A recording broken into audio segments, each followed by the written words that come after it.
पिछले एपिसोड में आपने देखा कि आनंदी की शादी के लिए कोई गवाही देने को तैयार नहीं होता।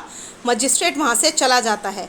गुस्साए गांव वाले संध्या के स्कूल में तोड़फोड़ करते हैं और संध्या को गांव छोड़कर जाने की धमकी देते हैं।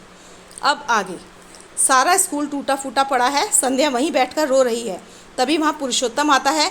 वो संध्या से हाथ जोड़कर माफ़ी मांगता है और कहता है, माफ़ कीजिएगा, मैं आपका साथ न दे सका। आपके जाने के बाद सरपंच के आदमी आए थे, घर नौकरी सबसे निकलवाने की धमकी दे रहे थे, इसलिए मैं डर गया। आपसे यही निवेदन है कि आप ये गांव छोड़कर चली जाएं। समाज से कोई नहीं लड़ सकता।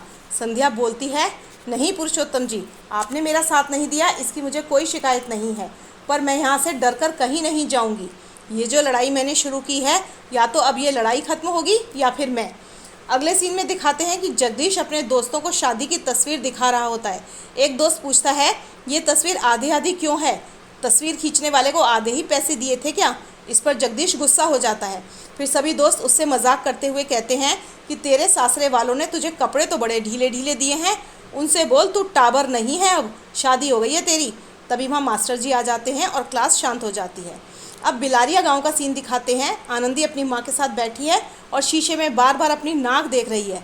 उसकी सहेली फूली और चंपा उसके पास आती हैं और उसे अपने साथ खेलने के लिए कहती हैं, लेकिन वो मना कर देती है। फिर वो चंपा और फूली से पूछती है कि देखना, मेरी नाक फूली फूली सी लग रही है क्या? मैंने झूठ बोला था ना। टीचर जी कहती हैं झूठ बोलने से नाक फूल जाती है। चंपा कहती है, ऐसा कुछ नहीं होता, झूठ बोलती हैं टीचर जी। ये सुनकर आनंदी चंपा पर गुस्सा होती है और कहती है कि नहीं, टीचर जी झूठ नहीं बोलती, उल्टा वो तो सबको सच बोलना सिखाती हैं। फिर दिखाते हैं कि संध्या बाजार जाती है, लेकिन बाजार में उसको कोई भी सामान देने के लिए तैयार नहीं होता। उल्टा चार बातें सुनाकर उसकी इंसल्ट करते हैं। बाजार से संध्या सीधे स्कूल पहुंचती है तो अपने स्कूल की टूटी फूटी हालत देखकर बहुत उदास हो जाती है। फिर दिखाते हैं कि खजान सिंह बाहर से आता है और भगवती से कहता है कि उस मास्टरनी की बड़ी थू थू हो रही है पूरे गाँव में, कोई राशन पानी देने को तैयार नहीं है। मेरी बेटी के ब्याह में रोड़े अटका रही थी ना, अब भूख प्यास से तड़पती रहेगी, कोई पानी भी नहीं डालेगा मुंह में। ये सब सुनकर आनंदी बहुत उदास हो जाती है। वो रात को चुपके से अपनी टीचर के लिए खाना लेकर जाती है। आनंदी को देखकर संध्या चौंक जाती है। आनंदी कहती है, टीचर जी आप ये खाना खा लो, मैं चुपके से आपके लिए खाना लाई हूँ, क्योंकि मैं जानती हूँ कि आपको गाँव में कोई कुछ ना दे रहा।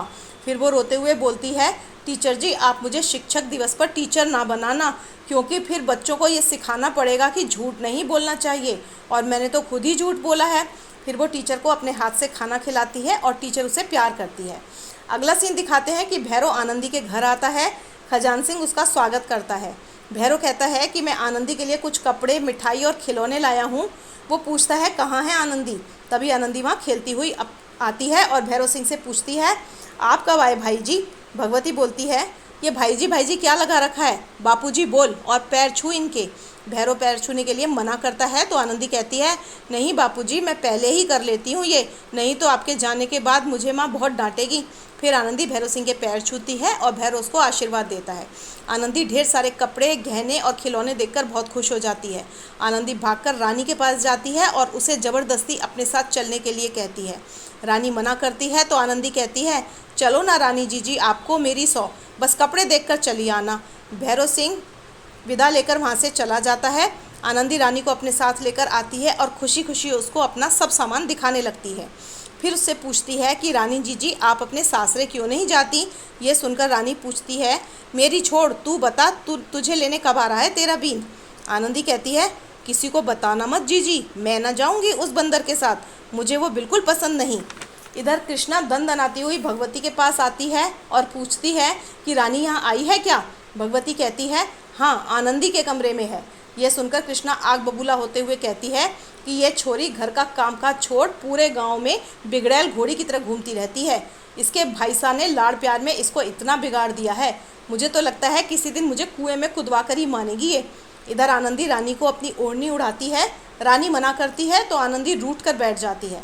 ये देखकर रानी वो ओढ़नी ओढ़ लेती है और आनंदी बहुत खुश हो जाती है। फिर रानी के बिंदी लगाती है, लिपस्टिक लगाती है। रानी को अपना ससुराल याद आता है कि उसका पति भी उसे बहुत प्यार करता था, और ससुराल की याद आते ही वो रोने लगती है और एपिसोड ख़त्म हो जाता है। दोस्तों, आपको आज का एपिसोड अच्छा लगा हो तो प्लीज़ लाइक करके हमारा उत्साह बढ़ाएं। चैनल सब्सक्राइब नहीं किया है तो प्लीज़ सब्सक्राइब भी कर लें। मिलते हैं अगले वीडियो में, तब तक के लिए नमस्कार।